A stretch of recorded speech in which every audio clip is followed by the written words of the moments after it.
Ok, vamos a comenzar. La clase de hoy va a tratar sobre los prismas, sus troncos, el cilindro y también el tronco de cilindro. ¿De acuerdo? Vamos a comenzar por el prisma.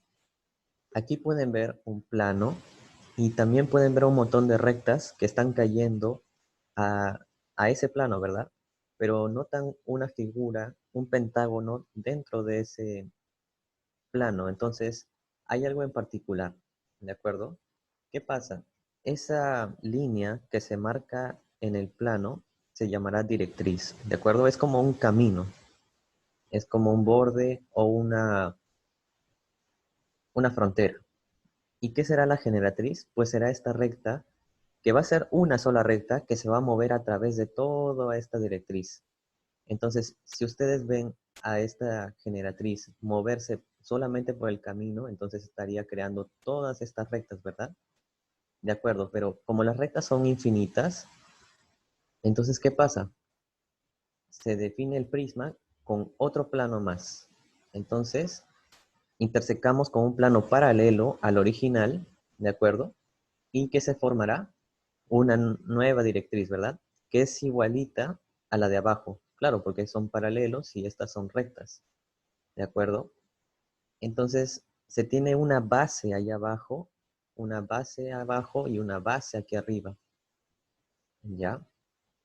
Entonces, a eso, nosotros, a esta porción de aquí, la llamaremos prisma, ¿verdad?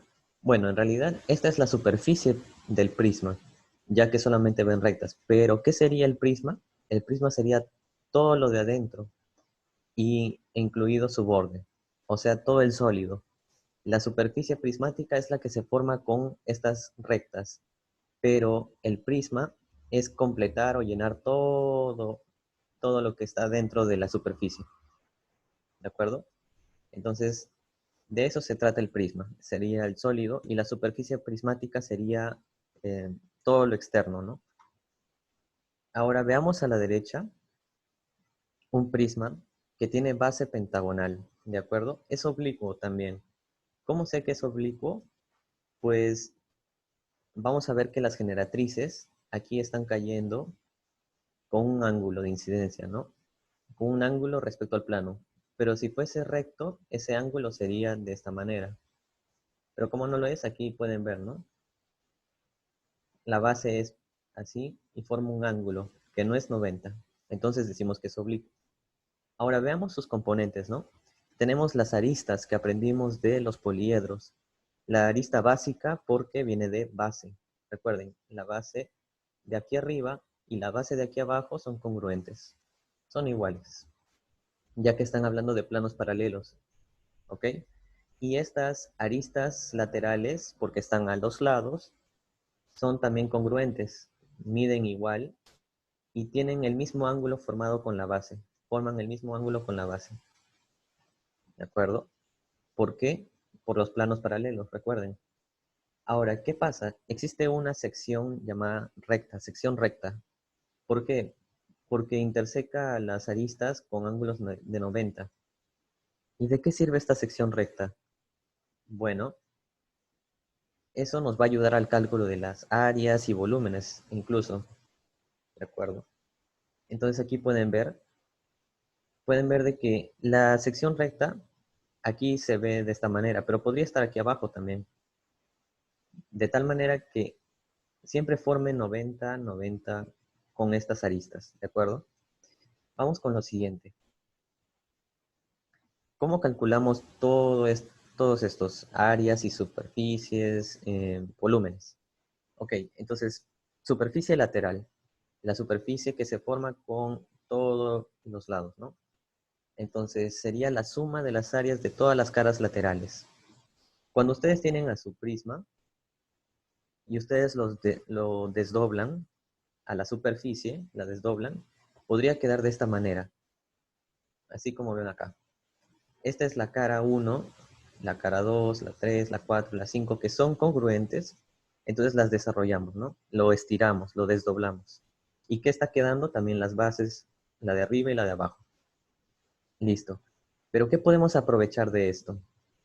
Podemos aprovechar de que si tenemos buen ojo, aprovechamos esto de la sección recta.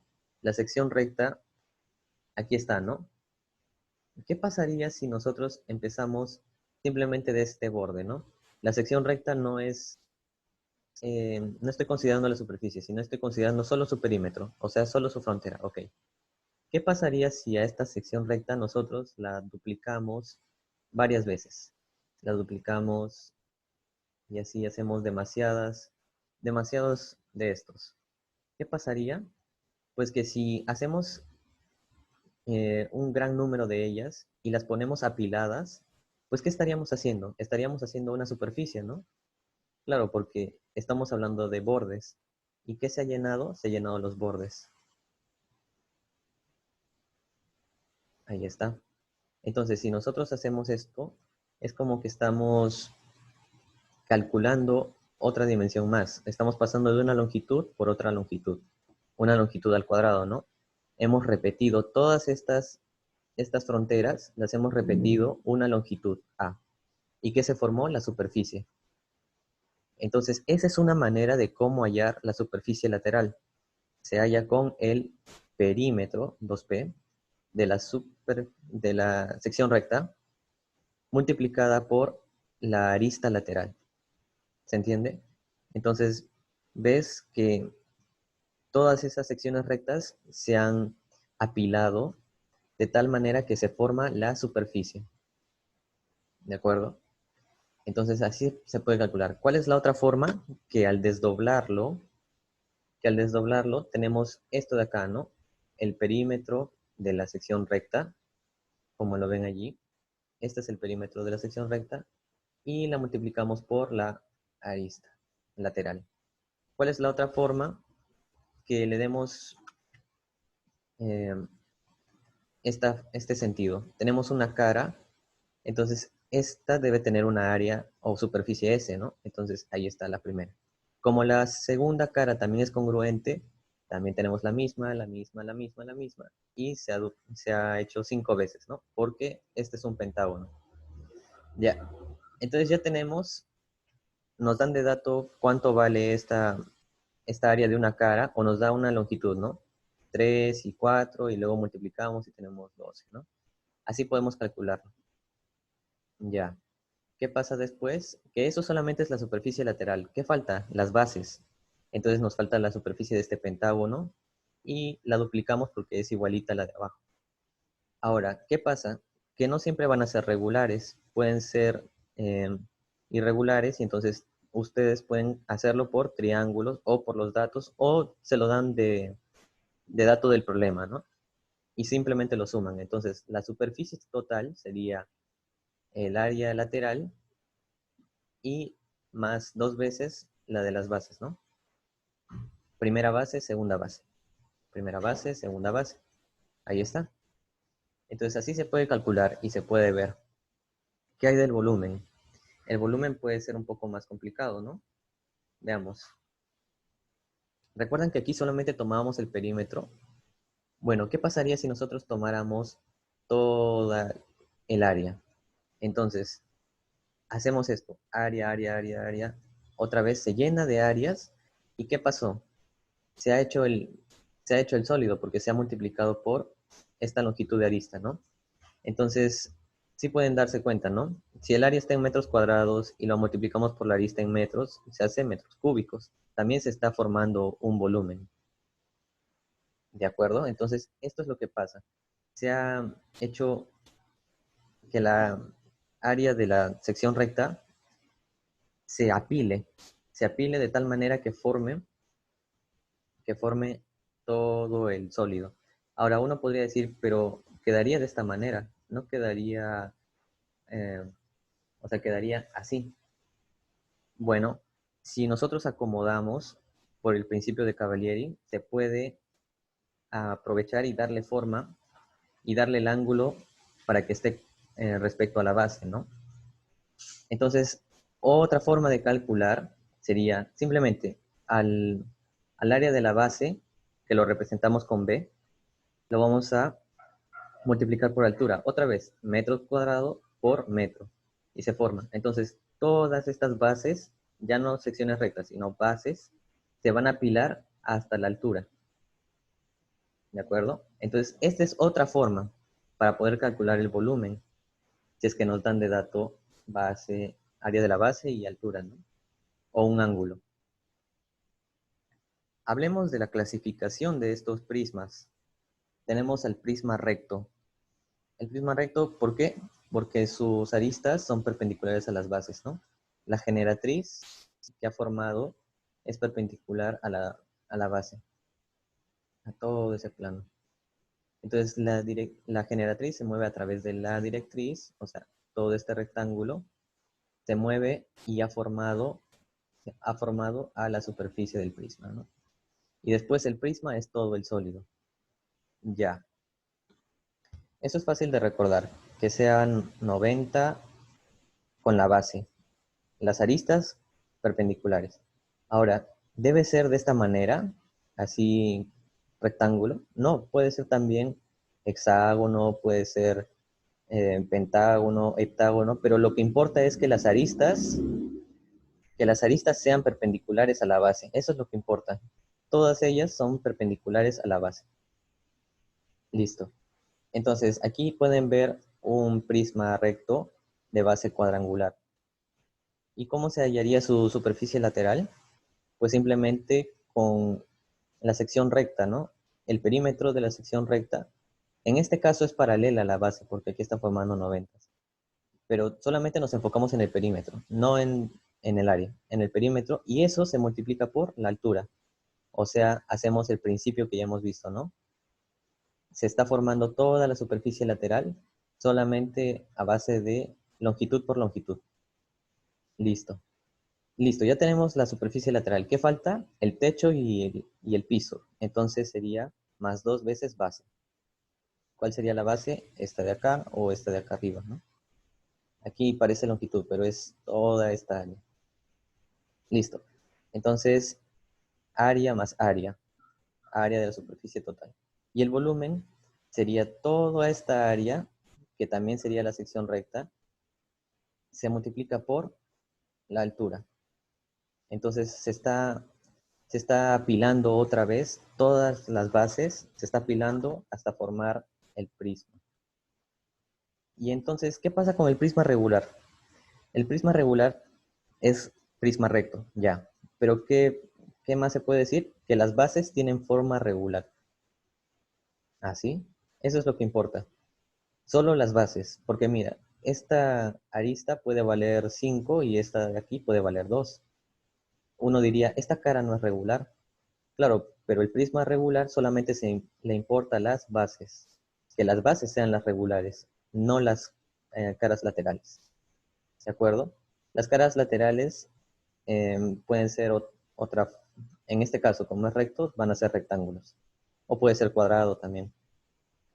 Listo. Entonces, ¿cómo se puede hallar el área de la base? Ya hemos visto la clase de polígonos regulares, entonces apotema, lado n, que es pentágono, hexágono, etcétera, ¿no? Entonces, lo mismo se puede trabajar con esto de aquí. Hablemos del paralelepípedo. Ahora, ¿qué pasa con el paralelepípedo? Esta sí es su forma exacta, un hexaedro. No puede ser ni pentágono acá abajo, no. Tiene que ser un paralelogramo. Exacto. Sus bases van a ser paralelogramos. Y por consecuente, la base de abajo y la base de arriba son congruentes, ¿no? Paralelogramos. ¿Qué más? Que los pares de caras, 3 pares, son paralelos, ¿no? Esta cara es paralela a esta.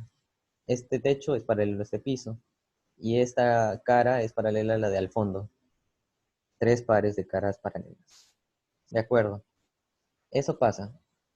Ahora, hay casos en el que el hexaedro puede ser regular, ¿no? El cubo. ¿El cubo será paralelepípedo? Sí, es un paralelepípedo porque es un caso particular bueno, es un hexaedro también, ¿no? ¿Qué más? Cumple que los 3 pares de caras son paralelas, ¿de acuerdo? Y bases son paralelogramos. Ahora, uno podría decir, ¿el cuadrado es paralelogramo? Sí. Recuerden que paralelogramo era lados paralelos, ¿no? Este de aquí, paralelo, paralelo. 2 a 2. Entonces eso pasa. el cuadrado es un caso particular de el paralelogramo. Ahora, el paralelogramo propiamente dicho es el que tiene esta forma, ¿no? Eso de allí. Ahora, ¿qué es el romboedro?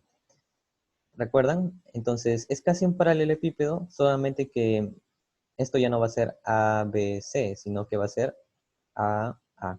Todas son rombos. Rombo, rombo, rombo, rombo, rombo. Romboedro. Cara, rombo. ¿Y qué pasa con el rectoedro? O ortoedro también. Recto y ortoedro, recto 90, edro cara. Entonces, ¿qué va a pasar? Las caras van a ser rectángulos. ¿Sí? Rectángulo, rectángulo, rectángulo. Hasta incluso se puede hallar la diagonal, ¿no? La diagonal de este rectoedro sería, calculan esta de aquí primero, que sería raíz de a cuadrado más b cuadrado por Pitágoras, y luego con este lado de aquí hacen otra vez Pitágoras, por el teorema de las tres perpendiculares, ¿no? Primera, segunda, tercera perpendicular. Entonces aquí también hay un triángulo rectángulo, y entonces se puede hallar la diagonal, que es raíz cuadrada de a cuadrado más b cuadrado más c cuadrado. Entonces esas diagonales se pueden hallar. ¿Y qué hay del prisma oblicuo? El prisma oblicuo, ¿qué habíamos dicho? Que las generatrices, o sea, esta arista lateral, tienen que formar un ángulo con la base, aquí está. Y si este ángulo es agudo, se ve de esta manera, pero si el ángulo fuera recto, se vería de esta manera, ¿no? Como el prisma recto, ¿de acuerdo? Así se forman este tipo de figuras. Oblicuo si es que forma un ángulo. Ahí está su sección recta. Aquí, por ejemplo, ¿cómo hallaríamos su área? Simplemente perímetro de la sección recta, x más y más z. Listo, perímetro. ¿Por qué se multiplica? Por la arista lateral. ¿Para formar qué? La superficie lateral, el área de la superficie lateral. Listo. ¿Y qué le agregamos para que sea el área de la superficie total? Hacemos el de la superficie lateral más el área de la base. ¿Cómo es el área de la base? Bueno, dos veces el área de la base. A ver, aquí tenemos MNR, ¿no? ¿Recuerdan cómo se podía hallar el área con solamente los lados? Herón.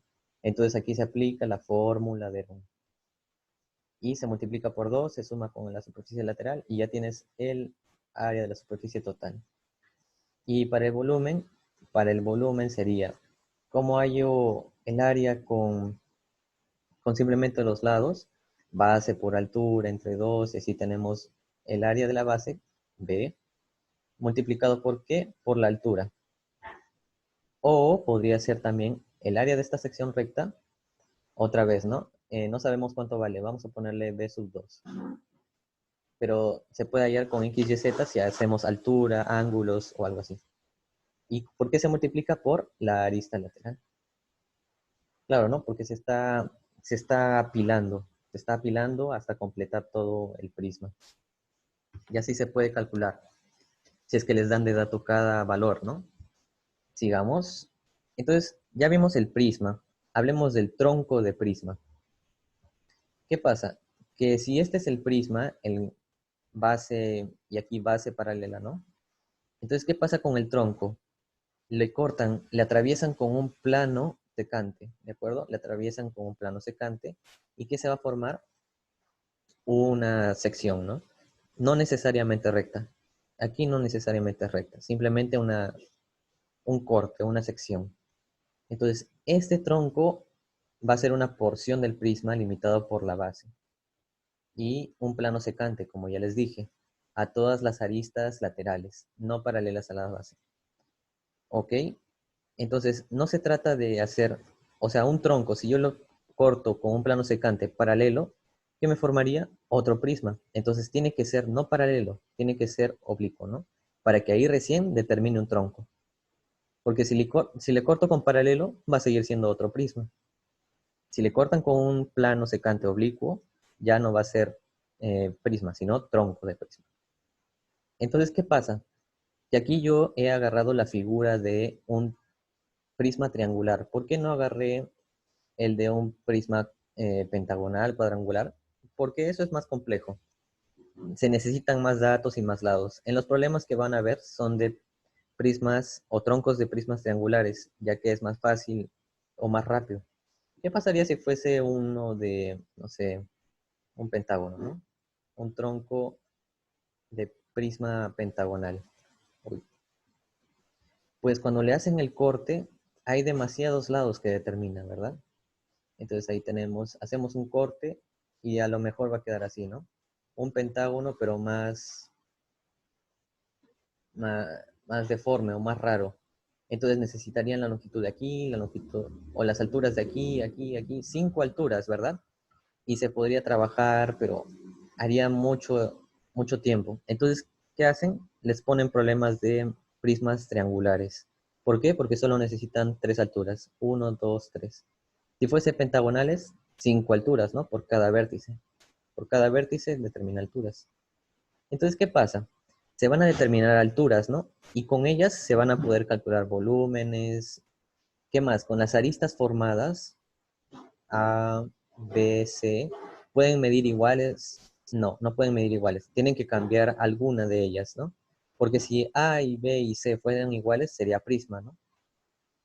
Entonces, alguna va a ser mayor, alguna va a ser menor, alguna va a ser cero, hasta incluso, y entonces se pueden hacer los cálculos. Miren, esta primera tiene todos los valores, ¿no? H1, H2, H3. ¿Y qué pasa con la segunda? Aquí tienes H1, aquí tienes H2, pero ¿qué pasó con H3? Mira, este, este C, por así decirlo, se hizo cero, se pegó al vértice. Entonces, ¿qué pasa con la altura 3? La altura 3 es cero, es nula, ¿verdad? Entonces, ¿cómo se va a hacer la fórmula? La fórmula era el área de la base por el promedio de estas 3 alturas. Pero si nosotros le quitamos esta altura 3, ¿vamos a hacer el promedio H1 más H2 así? No. Tiene que respetarse la geometría del espacio. Es simplemente este que es un cero ahora. ¿Y qué pasa con el tercer caso? Que solamente hay H1, o sea, H. ¿Y qué pasó? El H2, el H3 son ceros. Entonces aquí tienes cero. ¿Y qué pasó? Va área de la base por la altura entre 3. Ahora dime, ¿esto no se parece a una pirámide? Exacto, la pirámide también se calcula de esa manera. Base por altura entre 3 y todo eso. Entonces, de esta manera pueden darse cuenta que se habla de un promedio, ¿no? Un promedio para poder calcular estos volúmenes. Entonces, vamos con lo siguiente. Tenemos que el volumen también se puede calcular con el área de la sección recta. A lo mejor te la dan de dato o la puedes calcular, multiplicada por el promedio de las aristas. Entonces, si aquí tú tienes A, B, C, es casi parecido como en las alturas, solo que ahora son aristas, ¿no? ¿Y qué fue? Ya no es base del prisma o del tronco, sino área de la sección recta. Sección recta por aristas. Y aquí lo puedes ver. ¿De acuerdo? Entonces, de esa manera se puede calcular. Vamos con lo siguiente. ¿Qué se observa aquí? Vamos a observar aquí.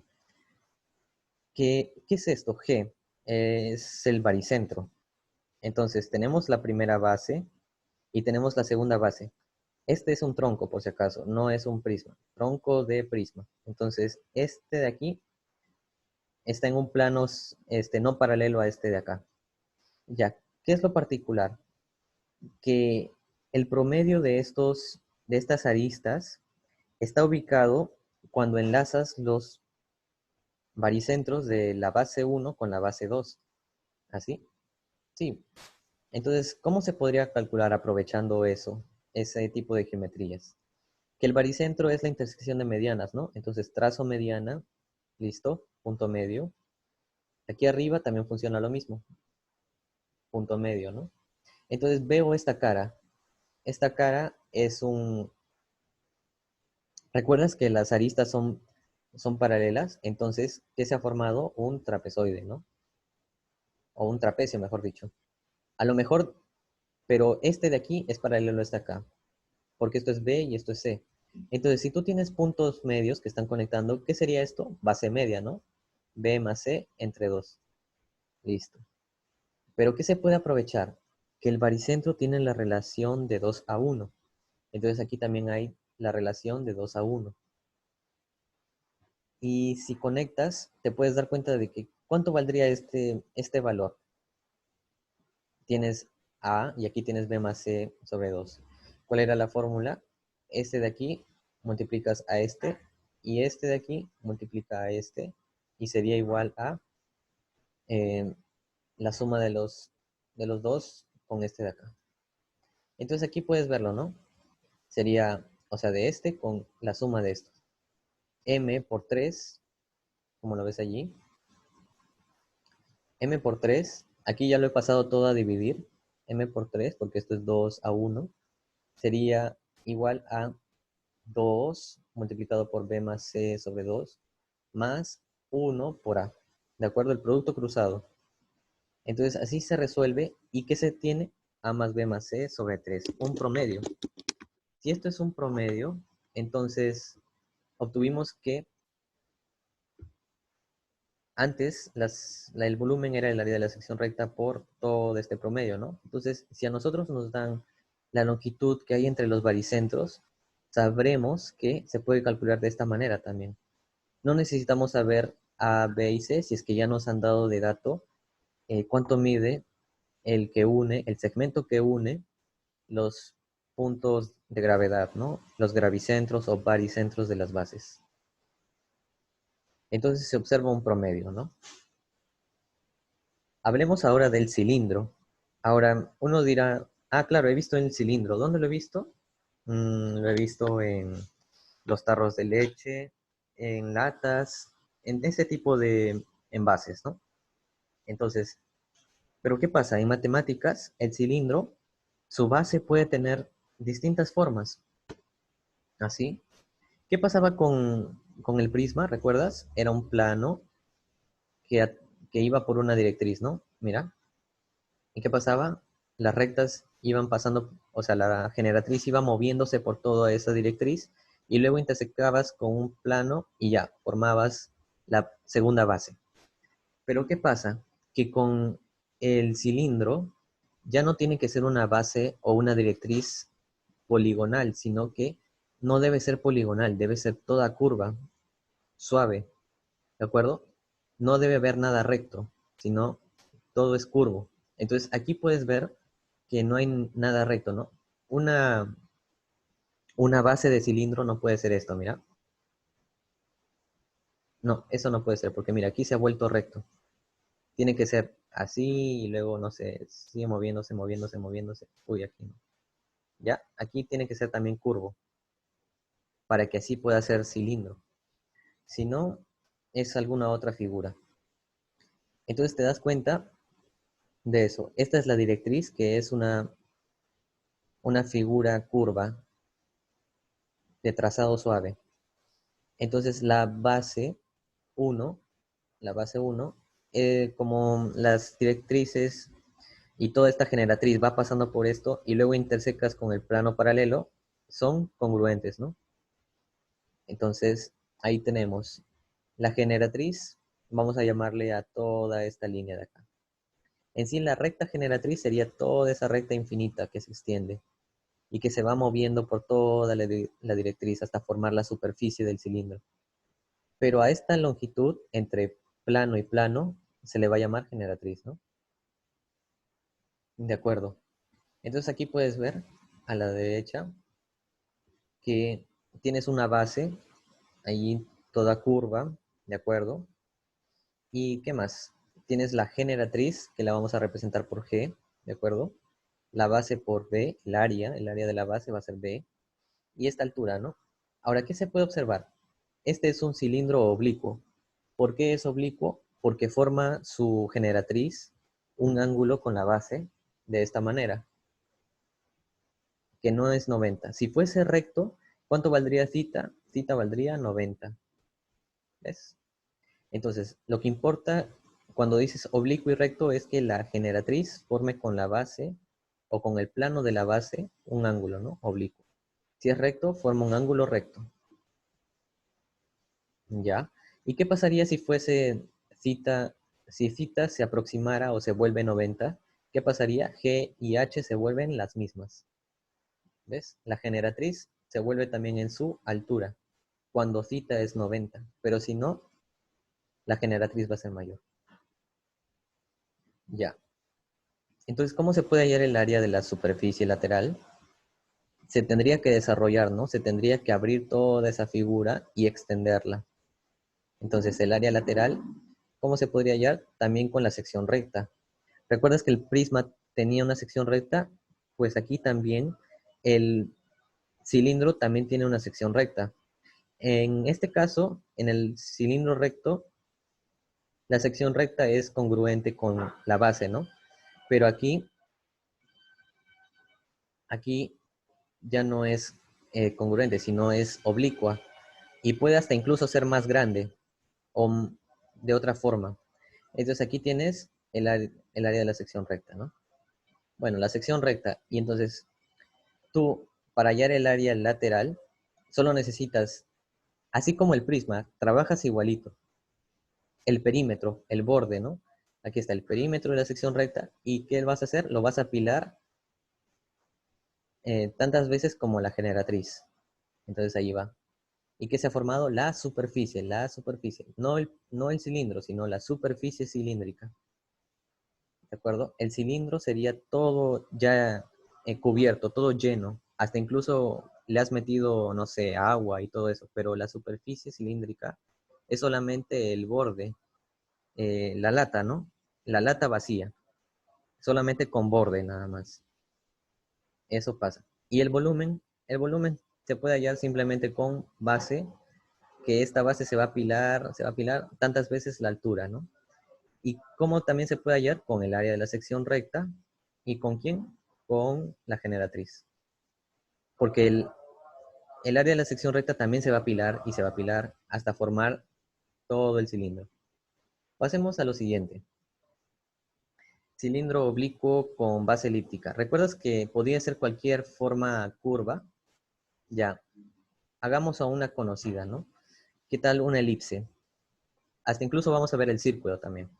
Entonces, ¿qué pasa con el cilindro oblicuo con base elíptica? La base de abajo es congruente a la de arriba, ya. ¿Y qué pasa con la sección recta? La sección recta de allí va a formar con la generatriz, el ángulo 90, ¿de acuerdo? Pero esta figura, si aquí arriba son elipses, esta de adentro va a ser un círculo. Entonces, la sección recta va a ser un círculo. Ahora, también hay un teorema que habla sobre las áreas. Cuando tú tienes una figura aquí arriba, no sé, un B, y aquí abajo tú quieres proyectarlo. Aquí hay un ángulo, ¿no? Aquí hay un ángulo. Entonces, ¿qué pasa cuando se proyecta cada punto? Se forma una figura aquí abajo. Ya, pero ¿cuánto valdría el área de esto? B coseno de θ. Por trigonometría, ¿no? Uno diría, 1 θ, ¿qué es esto? Coseno de θ. Pero ¿qué pasa con las áreas? Con las áreas pasa casi lo mismo, ¿de acuerdo? Se baja. ¿Y con qué? Con coseno. Si arriba es B, abajo es B coseno de θ. Entonces, aquí, ¿por qué digo que área de la sección recta es B seno de θ? ¿Por qué no coseno? Ah, pues estás viendo el otro ángulo, ¿no? A ver, estiremos, ¿de acuerdo? Hacemos la paralela. Listo. ¿Qué sería esto? Θ, ¿no? ¿Y qué sería esto de acá? Θ. Pero si esto es 90, ¿cuánto valdría esto de acá? 90 grados menos θ. Entonces, ahora sí, ¿quién será la de arriba? La de arriba es B. ¿Y quién será la de abajo? B coseno de qué ángulo? ¿De qué ángulo? 90 grados menos θ. Entonces sería B coseno de 90 menos θ. ¿Y qué es eso? B seno de θ. Claro, ¿no? Por el complemento. Entonces, por eso tiene esta figura, esta forma. Pero un caso general es esta de acá, ¿no? Base ahí arriba, proyección B coseno de θ. Ahí tienes las áreas, ¿de acuerdo? Entonces ahí tienes eso. ¿Qué más? El área lateral de todo este cilindro oblicuo, ¿qué sería? El área de la sección recta que como es un círculo es 2 pi, digo, perdón, el perímetro de la sección recta, 2 pi radio, porque este es un círculo, por la generatriz. Es solamente aplicar la fórmula general, ¿no? Que te he mostrado antes. Listo, pasemos al desarrollo. Esto de aquí es el desarrollo de la superficie. Ok, si yo la desarrollo, ¿qué podría decir? Aquí tienes los 90, ¿no? 90, 90. Entonces, cuando tú estiras, lo desarrollas, aquí tienes la longitud de el círculo, ¿no? La longitud de la circunferencia, mejor dicho. Ahora sí, 2πr, ¿verdad? Pero ¿qué pasa con la elipse? La elipse es más difícil, ¿no? Seguramente ni siquiera la has visto o todavía no la has estudiado.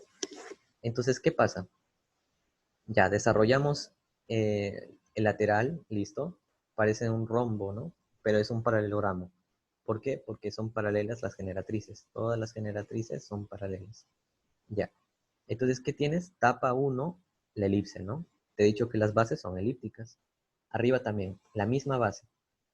Entonces, cuando tú lo estiras, ¿qué estarías haciendo? Todo este perímetro se va estirando y se hace en el perímetro de la elipse, como lo ves allí. Y esta generatriz no se estiró, ¿no? La generatriz se mantuvo igual. Generatriz, generatriz, hasta ahí. Listo. Ahora, ¿cómo se podría hallar el área lateral? Multiplicando G por el perímetro de la elipse, ¿no? ¿Qué fue lo que hice yo? Multiplicar 2πr por h. Perdón, por G. Aquí sería perímetro de la elipse por h. Ajá. Entonces, esto de aquí las he unido para formar el área lateral. Entonces, también se podría calcular de la misma manera si yo uno h por el perímetro de la elipse. Pero dime, ¿conoces el perímetro de la elipse? Tal vez no, ¿no? Entonces, ese es el problema. Que si no conozco el elipse, puedo calcularla con alguna fórmula de aproximación o puedo trabajarla con lo que ya me han dado del círculo. ¿Qué es más fácil, un círculo o una elipse? Un círculo. Entonces, esa es una forma. Pero en caso el problema es maleado y te quieren poner los datos de la elipse, entonces defínete con estas de aquí. Entonces, para las áreas de las bases es fácil. En una elipse, esto es una elipse, no es un círculo, es una elipse. Entonces, tienes un eje, por así decirlo, mayor y un eje menor. Aquí le han puesto al menor A y aquí le han puesto al mayor B. Aunque en realidad en la práctica usamos al A como el mayor. Ya bueno, pero el área de esta elipse es pi por A por B, o sea, semieje con semieje. ¿Recuerdas cómo era la del círculo? R, ¿no? Era pi por R cuadrado, pi por R por R. Se parece, ¿no? Se parece. Pero ¿qué pasa con los perímetros? 2πr, ¿no? ¿Qué pasa con este de aquí? El perímetro de aquí es más difícil. Es más, el perímetro se hace con cálculos más avanzados. Mire, el área es fácil, pero el perímetro es el difícil. El perímetro se calcula con integrales y todo eso de allí. Muy horrible. Pero ¿qué hizo un matemático llamado Ramanujan de la India? Encontró una fórmula para hacerlo más rápido o aproximarlo. No es exacto, pero es muy próximo. Imagínate que tienes que hallar el perímetro y calculas 5 decimales correctos. Eso ya es algo, ¿no? Entonces, como vas a trabajar con perímetros simples de elipses, entonces usa esta fórmula, que sí o sí te va a dar un resultado con muy buenos decimales. Pi por A más B, más este factor, bueno, multiplicado por 1 más ese factor. Este factor utiliza a otra variable que depende de A y B. Lo metes aquí, lo calculas y ya tienes el perímetro de toda la elipse. Y así puedes multiplicar perímetro de la elipse por la altura y ya tengo el área de la superficie lateral. ¿Y cómo sería el área de superficie total? Lateral, lateral más más base. Ahí está. Pero, ¿qué es lo que más te va a venir? Lo que más te va a venir es el cilindro circular recto. Este ya tiene base circular. Ese es fácil de calcular. Se le llama también de revolución. ¿Por qué de revolución? Porque revolver es girar en este caso, rotar. Entonces tú tienes un rectángulo, un área o una región rectangular, y tú la vas a girar 360 grados. Si tú la giras, vas a formar al cilindro de revolución. Cilindro de revolución, hasta puedes omitir circular recto. Si dice cilindro de revolución, ya es automáticamente el cilindro circular recto de revolución. ¿De acuerdo? Entonces, esos nombres también los puedes grabar. ¿Qué más? Tienes un eje, ¿de acuerdo? Este será el eje. Se puede medir así de esta manera, le pueden llamar E, ¿ya? Y ahí tienes radio, radio, ¿no? ¿Qué sería el radio aquí? R, ¿no? Ya. Aquí base, base. Generatriz, que sería igual a la altura, porque es recto, ¿de acuerdo? La generatriz forma 90 grados con la base. ¿Qué más? La sección recta. ¿Recuerdas que cuando la base era elíptica, la sección recta era círculo? Pues, ¿qué pasa aquí? Cuando la base de aquí es, es circular, ¿qué sería la sección recta? La sección recta no es la elipse. La sección recta sería la misma base. Pero, ¿qué pasa? Un plano oblicuo siempre va a generar una elipse. ¿De acuerdo? Pero recuerda, la sección recta es la misma base, ya que es un cilindro recto. ¿De acuerdo? Entonces, cualquier plano secante que no sea paralelo a la base va a determinar una elipse siempre y cuando esto de aquí sea círculo. ¿Ya? Entonces, eso pasa. La sección recta no es la elipse, sino la base también, una paralela, porque ya todo es recto. Ya bueno, entonces, ¿qué más? Hay un término llamado sección axial. Mira, si tú estiras esto de acá, lo estiras formando el diámetro, o sea, 2R. 2R con G forman toda esta sección axial. ¿De acuerdo? Diámetro generatriz. ¿Qué pasaría si en el problema te dicen que estás hablando de un cilindro equilátero? ¿Cilindro equilátero? ¿R igual a G? No. Te están diciendo que la sección axial es un cuadrado. Si es una región cuadrada, entonces 2R y G deben valer igual, para que así lo llames el cilindro equilátero. Si no te dicen nada de cilindro equilátero, entonces no son iguales. Pero la sección axial se forma de diámetro con generatriz. Hablemos del desarrollo. El desarrollo de esta figura. Estíralo, ábrelo, saca la tapa. Aquí está la primera tapa, la segunda tapa. Y aquí está el desarrollo de la superficie lateral. Generatriz, también aquí generatriz. 2πr, ¿por qué? Porque toda esta circunferencia se ha estirado. Se ha estirado hasta formarse así. 2πr. Listo. Ahora, ¿cómo se hallaría la superficie lateral?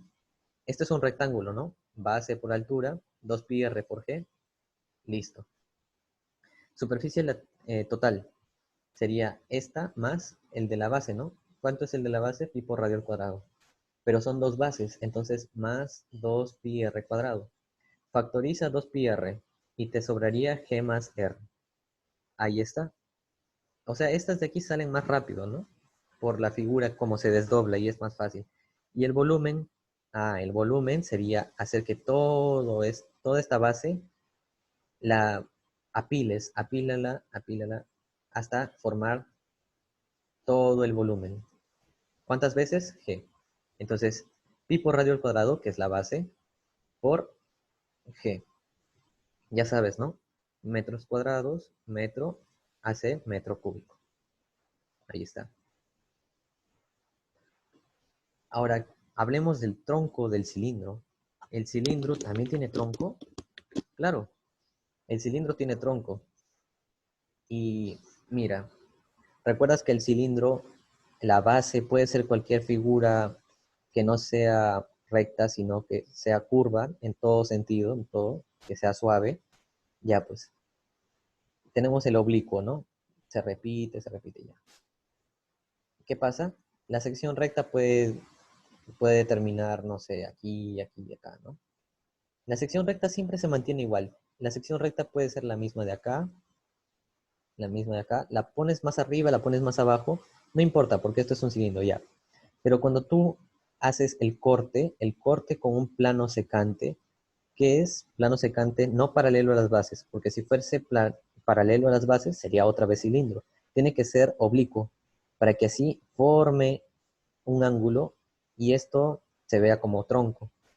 ¿De acuerdo? Entonces ya se formó el corte, ya hay una nueva figura. La sección recta sigue siendo la misma, solo que la vas a poner más abajo, ¿no? La sección recta estará acá. Ya. Entonces tenemos esto de aquí. ¿Qué se ha determinado? Una generatriz menor y una generatriz mayor. Hasta incluso hay una mediana, ¿no? Hay otras de aquí, hay otra de acá, que está entre GM y G minúscula, ¿no? O sea, entre todas estas también hay más generatrices. Mira, aquí está variando. Puede ser, no sé, esta vale 5, esta vale 2, y aquí puede haber 4.5, ya. Pero lo que interesa es que esta sea la mínima y esta sea la máxima. La generatriz máxima y la generatriz mínima. ¿Qué pasa? Que cuando tú lo desarrollas, a lo mejor formas una figura así bien extraña, ¿no? Entonces, hallar el área de eso es muy complicado, ¿no? Se podría hallar con funciones y todo eso, pero en geometría de la que vamos a hablar nosotros, la preuniversitaria, vamos a trabajar con bases más fáciles, ¿de acuerdo? Entonces, como caso general, es sección recta por el promedio de las generatrices máxima y mínima. ¿Ves? Aquí, si tú conectas los centros de gravedad o algo así, vas a formar un eje, ¿verdad? A ese promedio de allí lo puedes llamar eje. Listo. Pero ¿qué pasa con este cilindro de base elíptica? Allá, base elíptica, base elíptica. Listo. Si tú le haces un corte, vas a tener otra elipse. Si le haces un corte especial que sea 90, a lo mejor tenías un círculo. Ya, pero supongamos de que el tronco es elipse, elipse. Esta elipse es distinta a la de abajo, para que sea tronco. Porque si son iguales, ya no será tronco. ¿De acuerdo? Ya. Tienes una generatriz mínima y una máxima. Esta será la mínima y esta la máxima. También se hace la fórmula de aquí. Ahora dime otra cosa. Si tú a la generatriz mínima la haces cero, ¿qué pasaría con este punto y este punto? Se pegan, ¿no? Se pegan y se hacen el mismo. Entonces, ¿qué dirías? Que la generatriz mínima es nula. Y entonces, ¿qué tendrías? Un tronco más raro, ¿no? Que se parece a una cuña, si no me equivoco, cuña cilíndrica. Entonces, eso pasa. ¿Qué vas a aplicar aquí? No vas a aplicar solo GM, sino GM más 0, o sea, 0 más GM entre 2. Entonces, la mínima se ha vuelto 0. No es que lo quitas de la fórmula y ya está, sino que se ha vuelto 0. Entonces, vamos al caso simple, al caso que siempre va a venir en los problemas. El tronco de cilindro de revolución. ¿Recuerdas que te dije la máxima y la mínima? Aquí la máxima será A y la mínima será B. ¿Y qué será el eje? El eje será el promedio. ¿Por qué el promedio? Porque aquí tienes paralelo, paralelo, 90, 90, 90, base media, radio, radio. O esto se puede aprovechar la propiedad y sabes que es el promedio. Entonces, como hemos visto las fórmulas generales, el área lateral sería pi por radio más... Mira, ¿recuerdas que era perímetro con el promedio? Exacto, solamente de que ya lo hemos simplificado. Perímetro de la sección recta. ¿Quién es la sección recta? Obviamente, como este es un cilindro recto, la sección recta también es la base. Entonces, 2πr, ¿no? Perímetro. ¿Y qué más? Promedio de la mínima y la máxima. En este caso, A y B. ¿Qué sería? Sería 2pi radio. Ahí está, ¿lo ves? 2pi radio por el promedio, que es este de ahí, E, el eje. ¿De acuerdo? Entonces, así también lo puedes ver cuando es de revolución. Y el volumen, que sería el área de la base, pi por radio al cuadrado, multiplicado por, ahora, ¿qué sería? El promedio de A y B, ¿no? Entonces, el eje. Pi por radio al cuadrado por el eje. Pi por radio al cuadrado por el eje. Ahí está. Mira este desarrollo. Aquí, ¿qué pasa? Tienes, viendo a este de acá, tienes la base aquí, la base de aquí, la del cilindro, ¿no? Aquí tienes la mínima, la mínima generatriz, B, y aquí tienes la máxima generatriz, A. Como esto es cilindro de revolución, Esto de aquí varía linealmente y por eso se ve así como recta. Y así es simple de calcularlo. ¿Dónde estaría el eje? El eje estaría en el punto medio, ¿no? Ahí está el eje. Listo, este segmento mide el eje. Y esto de aquí, si esto es la circunferencia, todo esto sería 2pi radio. ¿Y cuánto sería esta mitad? Pi por radio. Entonces, la superficie lateral también se puede calcular metiéndolo aquí, ¿no? Ahí es el área de esto de acá. Lo multiplicas por 2 y ya tienes la lateral. Listo, ya está la lateral. ¿Qué más? El área de la superficie total sería la de la lateral, superficie lateral, más el área de esta base, pi por radio al cuadrado, y el área de esta base, ¿no? ¿Cuánto vale el eje mayor? Eje mayor 1, eje menor 2, sería más el área de la elipse, ¿no? Pi por E1, E2. Listo. Así de sencillo también se podría hallar el área total, ya que el área de la elipse, el área de la región que contiene la elipse, es así, se puede hallar fácilmente porque es un producto. Pero el perímetro es el más dificultoso, el que solamente se obtiene por aproximación. Ahora, prisma inscrito. En los problemas vas a ver que te dicen, se inscribe en el cilindro tal prisma. Entonces, ¿recuerdas que en la geometría plana tú veías una figura, una circunferencia, ¿no? Y luego inscribías polígonos? Lo mismo pasa, pero con el espacio. Que digamos que esta sería la directriz y la generatriz haría todo este desarrollo, todo este sólido, ¿no? Entonces, mira estas semejanzas entre el plano y el espacio. Entonces, si tú lo miras desde arriba, parecerá esto, ¿no? Parecerá solamente vista de plano, ¿de acuerdo? Se inscribe un prisma de base hexagonal, entonces ahí pones todo esto, ¿no? Graficas de esta manera.